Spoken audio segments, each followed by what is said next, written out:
Olá pessoal, eu me chamo professor Haroldo Gomes, estou aqui hoje para falar para vocês sobre melhoramento genético vegetal, que faz parte da disciplina do curso de agronomia do IFNMG Campus Januária. Bem, o melhoramento vegetal é a arte de modificar as plantas em benefício do homem. Então, nós temos aqui na figura a história do melhoramento genético de plantas. Ele começou há 10 mil anos atrás, sendo que começou com a domesticação das plantas. Ocorria o que? A seleção de plantas. Então plantava, o nômade, ele plantava, colhia, selecionava as plantas melhores para poder plantar de novo. E esse ato de seleção, ele inconscientemente estava fazendo um processo de melhoramento de plantas, porque ele estava selecionando. A partir desse ponto, só em 1800 veio os agricultores e cientistas começando a fazer cruzamento entre espécies, para poder entender se você poderia melhorar esse indivíduo que foi gerado. Em 1960, aí já ocorreu a introdução de novos genes. Já começou a se trabalhar com maior acurácia. Em 1980, houve a transferência desses genes para outro organismo. Isso aí a gente pode chamar de organismo geneticamente modificado, ou uma planta transgênica. Em 1990 até 2017, houve vários avanços com a transgenia. Então apareceram transgênicos de milho, de abóbora, de tomate, mamão, cana-de-açúcar, feijão, batata, vários outras culturas surgindo os transgênicos. E em 2017 para frente, lógico que não é regra, existiam esses trabalhos ao longo do tempo, mas voltou-se a se dar importância ao melhoramento clássico. Só que agora, assistido por técnicas moleculares ou marcadores moleculares para poder ajudar na seleção dessas plantas. Durante as aulas, eu vou estar deixando exemplos de outros vídeos, de outras pessoas, vídeos interessantes que eu achei para vocês poderem assistir como complemento do que eu falei nessa aula. Então, esse melhoramento, ele vai depender, ele é subjetivo, ele depende do fim que eu quero destinar. Por exemplo, faço melhoramento para alimentação, para medicamentos, vestuários, oxigênio. Então, assim, dependendo do que eu quero, a minha relação com a planta, eu vou ter um processo de melhoramento específico para cada fim que se destina. Então, resumidamente, seria eu obter tipos mais adaptados às condições que eu necessito. Com relação a esse melhoramento, ele foi se evoluindo ao longo dos anos, ao longo do tempo. Tanto que existia uma teoria de Malthus, em 1798, que ela dizia que a população crescia na forma de uma PG, progressão geométrica, e a alimentação, a produção de alimentos, de uma forma de uma PA, produção aritmética, que em algum momento essa curva da população ia superar a curva de produção de alimentos e não ia ter alimentos para todos, ia faltar alimentos. Mas por que essa teoria de Malthus ela não ocorreu? Aí, entre vários motivos, um deles foi o melhoramento de plantas quem ajudou, porque foi a introdução das variedades melhoradas. Além dessa introdução das variedades melhoradas, houve novas áreas de produção, foram abertas, eficiência no método de produção e desenvolvimento também de variedades específicas, como por exemplo a soja para o cerrado. Então,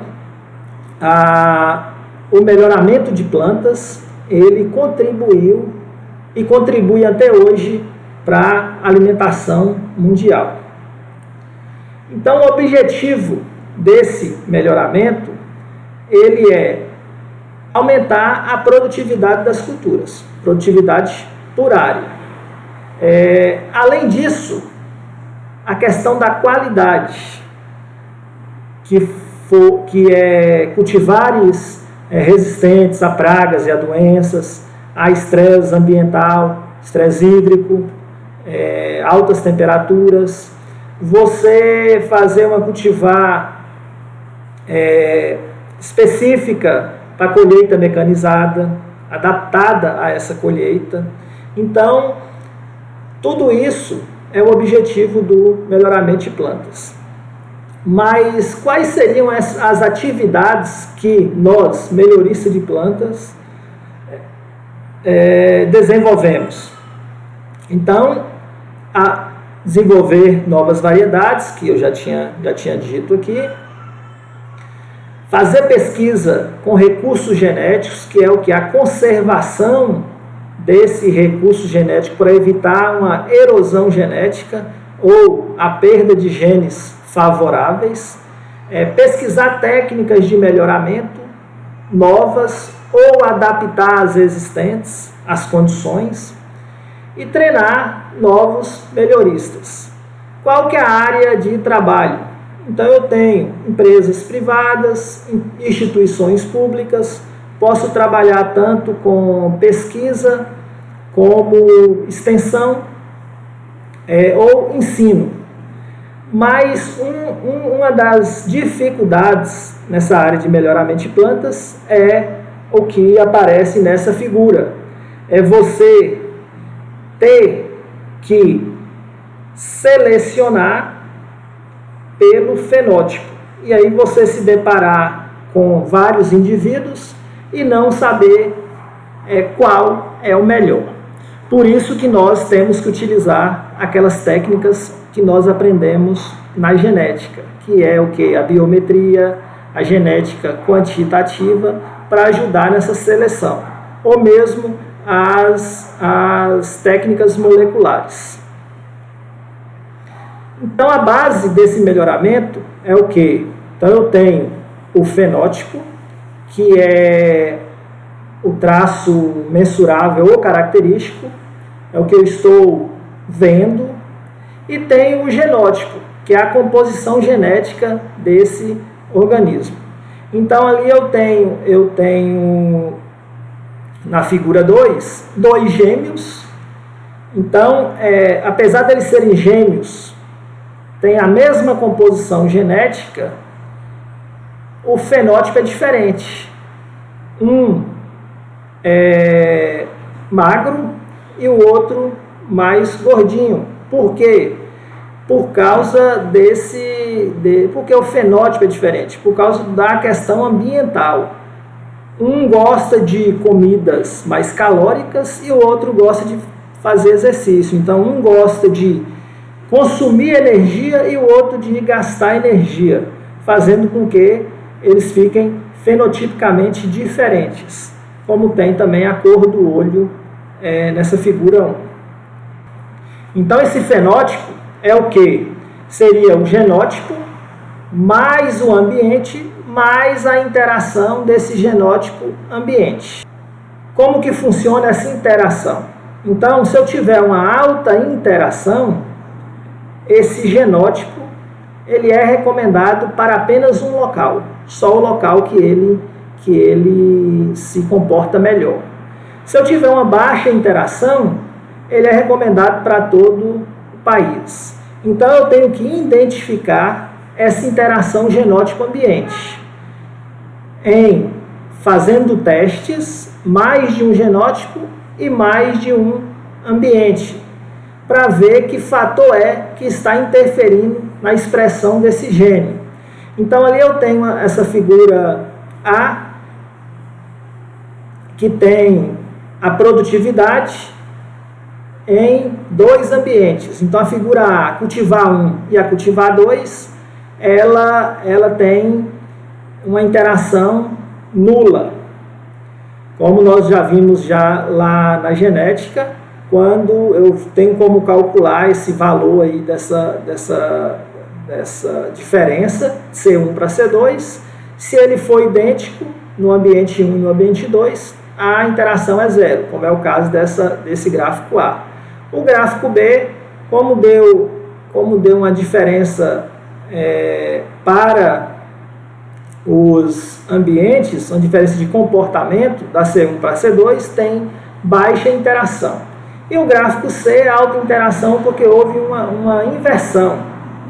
A melhor cultivar no ambiente 1 é a C1 e a melhor no ambiente 2 é a C2, diferente dos outros gráficos.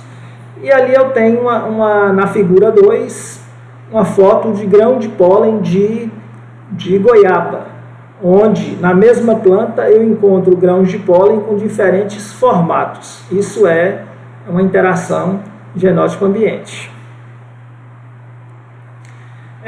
Como que eu mensuro essa interação genótipo-ambiente? Então aqui eu pego os meus dados de campo avaliados, faço uma ANOVA conjunta, porque eu tenho diferentes ambientes e diferentes genótipos, e vejo se há diferenças estatísticas. Eu posso ver ali na minha análise de variância que o ambiente deu significativo para quase todas as variáveis e o genótipo deu significativo para todas as variáveis, indicando que há diferenças entre genótipos e há diferenças entre ambientes. Isso me indica que tem interação genótipo-ambiente. Agora eu tenho que desdobrar para ver se essa interação ela é alta ou baixa para determinado genótipo dentro de determinado ambiente. E aí são vários fatores que estão atuando nessa interação ambiental. Coloquei o gráfico de temperatura, o gráfico de hídrico e também a questão da insolação, que pode estar interferindo nesse comportamento desses genótipos. Um dos fatores que ajuda a gente a entender o processo de melhoramento de plantas é a genética. Então, como nós estudamos quais os fatores de herança que estão ali interferindo, nós já vimos na disciplina de genética, apenas uma revisão breve. Então, com Gregor Mendel, que ele trabalhando com ervilha, que é uma planta autógama, mas tem reprodução sexuada, ele tinha genitores contrastantes, a ervilha tem muitos indivíduos, ciclo curto e de fácil cultivo. Ele que era, aproveitando a sua especialidade, que ele era botânico e matemático, ele fez o experimento, obteve a resposta como ele era botânico, ele fez os cruzamentos, era matemático, anotou a sua descendência e formulou as suas leis de Mendel, que está aí até hoje ajudando a gente a entender as questões de herança. Então ele estudou várias 7 características, entre altura de planta, tipo de semente, cor de cotilédone, e ele sabia qual característica era dominante, qual era recessiva. Por exemplo, a forma da semente, ela podia ser lisa, dominante, ou rugosa, que é a recessiva. A cor poderia ser amarelo, dominante, e recessivo, verde. Então ele tinha 7 características de fácil identificação. Então ele autofecundou essas plantas por diversas gerações, fazendo também hibridação dessas plantas para entender a dominância, e fez essa autofecundação para entender como é que ela segregava. Ele anotou quantas vezes a característica aparecia, formulou as suas hipóteses e usou métodos estatísticos, como por exemplo o teste Q-quadrado, para comprovar essas suas hipóteses. E aí formulou 3 leis. Nós temos uma tendência a trabalhar com a primeira e a segunda lei de Mendel, mas existe também a terceira lei de Mendel. Mas vamos no clássico. Eu tenho a lei da segregação dos fatores, que é o quê? Um par de fatores, né, na separação deles dos gametas, que após a fecundação, cada fator desse se une ao outro fator do outro indivíduo, estabelecendo assim uma relação de dominância, e onde a característica é expressada. Essa é a lei da segregação dos fatores, onde eu deixo também aí vídeos para poder ajudar vocês ao melhor entendimento. Mas lembrando que nós já vimos na disciplina de genética. E tenho a lei da segregação independente desses fatores. Então, essas características elas segregam independentemente, onde gera indivíduos de características não relacionadas. Ou seja, se uma semente ali amarela, ela não necessariamente será lisa, e uma semente verde não necessariamente será rugosa, obtendo o que a gente fala de uma recombinação. Tenho questões de frequência genotípica e frequência fenotípica, onde eu posso ter frequências iguais, onde na aditividade, na dominância parcial e na sobredominância, onde eu gero 3 fenótipos diferentes. Já na dominância completa, só é gerado 2 fenótipos. Então, existe essa diferença, esse nível de dominância que nós chamamos. Para trabalhar com o melhoramento, eu tenho que entender se essa característica ela vem de uma herança qualitativa ou se ela vem de uma herança quantitativa.